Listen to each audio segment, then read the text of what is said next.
జలదంకి మండలంలోని గోపన్నపాలెం గ్రామంలో శ్రీ అభయాంజనేయ స్వామి బింబ విగ్రహ ప్రతిష్ఠ మహోత్సవాలు శనివారం నుండి ప్రారంభమయ్యాయి.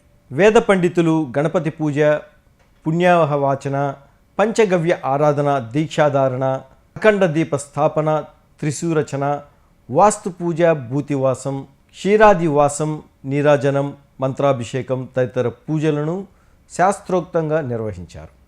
అనంతరం భక్తులకు తీర్థప్రసాదాలు అందించారు.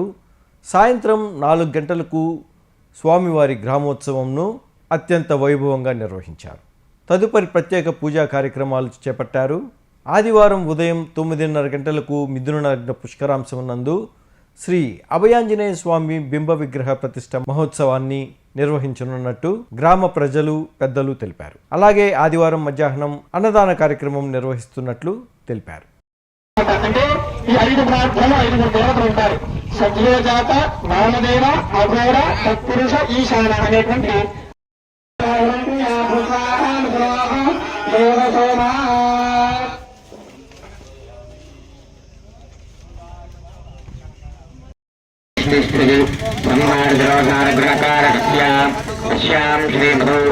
गोवर्धनग्राम प्रवास्य योग्याञ्जनेय स्वामिनः सत्यस्कार प्रतिष्ठा महोत्सव महाकुम्भाभिषेक महोत्सवान्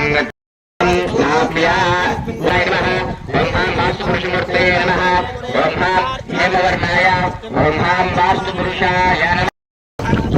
सर्ववास्तुमूर्त्यर्थं वास्तुपूजां करिष्ये इति संकल्प्य अथातो वास्तुपूजा विसंज्ञाः ख्यास्यामः। राजमणीं समर्पयामि, ताम्बूलं समर्पयामि, ताम्बूलाङ्कं राजमणीं समर्पयामि। అభయాంజనేయ స్వామి ఏకార్థ ప్రతిష్ఠా మహోత్సవాంగత్వేన వృత్తిగృహవాక్యం కరిష్యే. ప్రతిష్ఠా మహోత్సవం అయ్యేంత వరకు కూడా మీరు కూడా దీక్షగా ఉండి మా యొక్క కార్యక్రమాన్ని పరిపూర్ణం చేయండి స్వామి అని చెప్పేసి స్వామి ఈ యొక్క వృత్తి కథలు ఇస్తూ ఉంటాయట. మొట్టమొదటిగా ఉపచారాలన్నీ కూడా చేసుకున్నాం. ఏమయ్యా షోడశ ఉపచారాలంటే స్వామి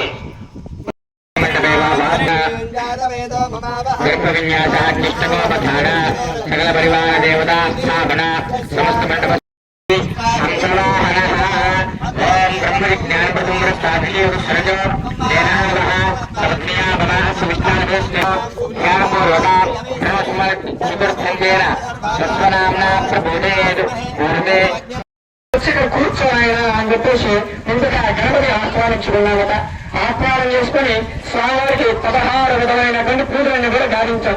చక్కగా అవన్నీ కూడా గావించి స్వామి ఈ పదార్థం దాంట్లో ఆజ్యంగా పడుతుంది, ఆ మంటలో ఆజ్యంగా పడుతుంది.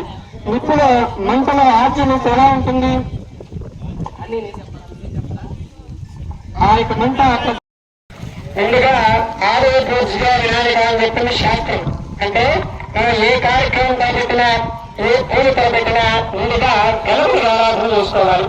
కనుక ముందుగా మనం గణపతి పూజతో చేసుకున్నాం. తర్వాత పుణ్యాహారాధన అనేటువంటి కార్యక్రమం చేస్తున్నాం. అంటే 3 చెంబులు పెట్టుకున్నాం కదా. 3 చెంబులలో గౌణ, వాస్తు, బ్రహ్మదేవతని ఆహ్వానం చేసుకుని ఆ నిలబడిన పసుపు ఈ యొక్క పదార్థాలలోకి స్వామి విగ్రహాన్ని చేసి ఆ విగ్రహాన్ని ప్రాణం చేసుకుంటా. కనుక ఎలా అయితే భారతీయ వారు స్వామివారి పుట్టినగా తయారు చేశారో స్వామివారు చూస్తున్నారులే, మనకేం పని, శుభ్రంగా ఉందాం అంటే పక్క మాట్లాడుకుందాం అని చెప్పేసి కొంతమంది ఉన్నారు. అందరూ ఉన్నారు.